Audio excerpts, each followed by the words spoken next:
দেখো আজকে সকাল থেকে বৃষ্টি হয়ে যাচ্ছে আমাদের এই ছোট্ট গ্রামটা। আমাদের পরিবেশটা দেখতে পাচ্ছ, এটা আমাদের গ্রাম, ছোট্ট গ্রাম, পাঁচশিলা গ্রাম। আমার চ্যানেলে মধুর দেশ চ্যানেল, ওই জন্যই আমি নাম রেখেছি মধুর দেশ।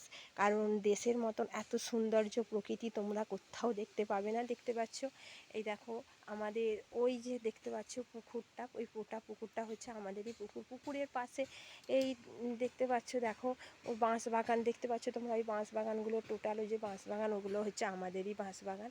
আর দেখো আমি আমাদের গ্রামের দেশে কি বলো তো, একটু গাছপালা না লাগালে তো ভালো লাগে না।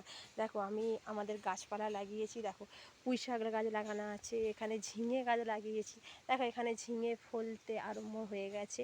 ঝিঙে এটা আমাদের নিজস্ব গাছে লাগানো। গ্রাম কেন বলে, গ্রামটাকে এই জন্যই বলে নিজে গাছে হাতে লাগানো গাছ, তাতে ফল হবে, সেই ফল তুলে টাটকা খাওয়া।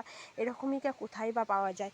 ওখানে দেখো আমি পেঁপে গাছ লাগানো হয়েছে, দেখতে পাচ্ছ এই পেঁপে গাছটা লাগানো হয়েছে। এটা কত পেঁপে কীরকম ফলনটি।